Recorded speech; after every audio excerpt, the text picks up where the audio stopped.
네, 이제 모의고사가 끝났다고 가정을 해봅시다. 이제 학생들은 크게 두 가지 부류로 나뉩니다. 성적이 생각보다 잘 나온 학생분들과 성적이 생각보다 안 나온 학생들이 분명히 나뉠 텐데요. 이 두 가지 종류의 학생들 모두 마인드 컨트롤이 반드시 필요합니다. 어떻게 해야 되냐면요. 일단 성적이 잘 나온 친구는 내가 너무 열심히 공부했어. 이건 다 내 실력 덕분에 성적이 잘 나온 거야. 이렇게 생각하기보다는 이렇게 생각하다 보면 자만심으로 커지고 그럼 다음 모평 때 실망하는 결과를 받을 확률이 굉장히 높아져요. 따라서 내 실력보다는 운이 좋았구나 이번에. 내 실력도 괜찮았겠지만 다음에 운빨이 안 좋을 수도 있으니까 더 열심히 해야겠다. 이런 식으로 운 덕분을 생각하시면 될 것 같고요. 두 번째로 성적이 안 나오신 분은 내가 운이 안 좋아서 그래. 나 원래 잘하는데 운이 안 좋아서 이번에 성적이 안 나온 거야. 라고 생각하기보다는 내가 운도 안 좋았긴 했지만 실력에도 뭔가 문제가 있었구나 라는 것을 인정하시고 앞으로 더 열심히 해서 이것을 극복해 나가야겠다 라는 생각으로 두 가지 친구 모두 마인드 컨트롤을 잘할 수 있습니다. 처음에는 뭔가 어색하고 이렇게 생각이 절대 안 될 수도 있는데 이거를 말로라도 인위적으로라도 따라하다 보면 마인드 컨트롤이 조금씩은 잘 될 것 같습니다.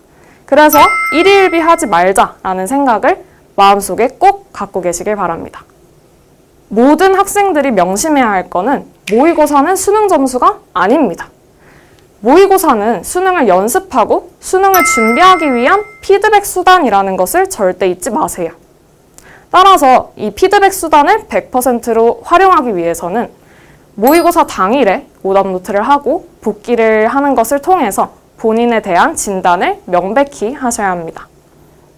이 복기와 오답노트를 다음 시험까지 또는 다음 수능까지 계속해서 반복을 하신다면 정말 효과를 경험하실 수 있을 겁니다.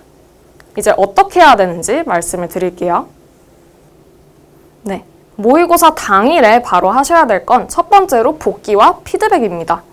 먼저 복기와 피드백을 할 때 여러분이 꼭 생각하셔야 할 부분들이 몇 가지 있는데요. 제 경험상 이것들이 들어가면 좋을 것 같습니다. 첫 번째는 자신이 시험 직전, 시험 동안, 시험 직후에 내가 어떤 심리로 어떤 행동을 했는지에 대한 정리를 빠르게 해주세요. 그리고 이 과정 안에는 내가 타임어택에서는 어떤 압박감을 느꼈는지 또는 풀이 순서는 내가 생각한 대로 잘 했는지 그리고 지난번에 했던 모의고사 피드백을 직접 해보니까 효과가 있었는지 없었는지도 모의고사를 푼 다음 바로바로 하셔야 기억이 나고 잘 정리를 할 수 있습니다. 그리고 이것들을 다 복기한 다음에는 앞으로 그럼 이것들을 반영해서 내가 무엇을 더 주의해야 되고 무엇을 더 발전시킬 수 있을지 정리해 주시면 됩니다. 네, 이제 복기와 피드백에 대한 예시를 한번 가져왔는데요. 이거는 제가 2020년 4월 모의고사에 대한 피드백을 직접 가져왔습니다. 네, 국어 모의고사인데요. 첫 번째로 이제 시험 직전에 내가 뭘 했는지 여기 써있는 바로는 제가 사탐 공부를 하고 그 다음에 국어 오답노트를 바로 읽어봤다고 써있죠. 여러분들도 이 복기와 피드백을 다음 모평 때 활용하시면 더 기억에 잘 남을 것 같습니다. 문학에 대해서도 그렇게 심리적 압박감이 있진 않았다 라고 정리가 돼 있습니다. 하지만 어떤 지문을 보고서는 내가 당황을 했다. 이렇게 정리를 해놓으면 다음 시험 때 이거에 대해서 어떻게 대비를 할지 생각해 볼 수 있겠죠. 그리고 마지막으로 여기가 중요한데요. 여기 비문학 피드백에 정리해 놓은 걸 제가 읽어볼게요.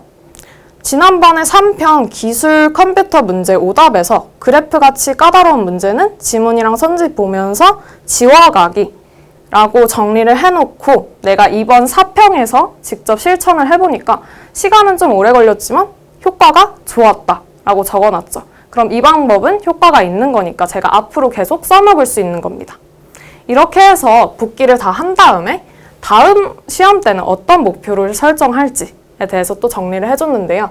이번에는 이 순서와는 이때 풀었던 풀이 방법과는 조금은 다른 풀이 방법을 시도해 봐야겠다. 아직 4평이니까. 이렇게 정리를 해놓은 것으로 보입니다. 네, 다음은 복기와 피드백을 끝난 다음에 오답노트를 작성해야 하는데요. 제 아는 학생들을 보다 보니까 오답노트도 작성하지 않은 친구들이 꽤 많이 있어요. 근데 앞으로 이제 3평부터라도 오답노트를 작성해 주셔야 하는데요. 어떤 내용이 들어가야 될지 좀 막막하시다면 이 방법을 그대로 따라 하시면 됩니다. 첫 번째, 내가 시험 볼 당시에 왜 오답을 선택했는지 나의 논리를 그대로 따라가셔서 나의 오류를 판단하시면 됩니다. 두 번째는 내가 그러면 정답은 왜 선택하지 못했는지. 세 번째, 그럼 오답은 왜 오답이고 정답은 왜 정답인지. 이 네 가지를 정리해 주시면 되고요. 저는 이 방법을 그대로 고3 때 정말 열심히 오답노트를 해서 수시로 차 타고 어딜 갈 때나 학교를 갈 때나 밥 먹을 때 정말 많이 반복을 했습니다. 제 생각엔 스터디 플래너와 이렇게 오답노트를 열심히 한 게 제가 고3 수능을 성공할 수 있었던 이유 중에 하나라고 생각합니다. 근데 오답노트에도 유형이 여러 가지가 있어서 제가 두 가지로 딱 추려서 정리를 해봤는데요. 첫 번째는 계산 문제 오답노트입니다. 계산 문제는 수학, 과탐뿐만 아니라 사탐 도표에서까지 적용할 수 있습니다. 제가 가져온 거는 수학 문제 오답노트인데요. 들어갈 내용이 세 가지가 있습니다. 첫 번째는 나의 실수와 착각, 두 번째는 올바른 풀이, 세 번째는 주의사항과 개선할 부분에 대해서 정리해주세요. 첫 번째 여기 나의 실수와 오류에 대해서 적어놨는데요. 제가 적은 걸 읽어보자면 부정적분을 미분으로 착각했다. 왜 그랬을까? 두 번째, 치환은 알겠는데 뭘 치환해야 될지 이 문제를 보고 전혀 예측하지 못했다. 이 두 가지가 시험 당시 했던 저의 오류라고 할 수 있죠. 두 번째는 학교 선생님이나 또는 학원 선생님이 알려주신 모의고사 풀이법을 보고 제가 직접 적용을 해서 나의 것으로 만든 다음에 정리를 한 겁니다. 세 번째, 이제 이 첫 번째, 두 번째 과정을 끝내고 내가 그러면 무엇을 해결책으로 활용할 수 있을지. 첫 번째, 모르는 함수와 상수, 적분식이 나오면 상수식을 치환하는 게 가장 편하다. 두 번째, 문제를 좀 잘 읽어서 힌트를 잘 캐치하자라고 정리를 해놨습니다. 네, 계산 문제 다음은 개념 암기 유형의 문제가 있는데요.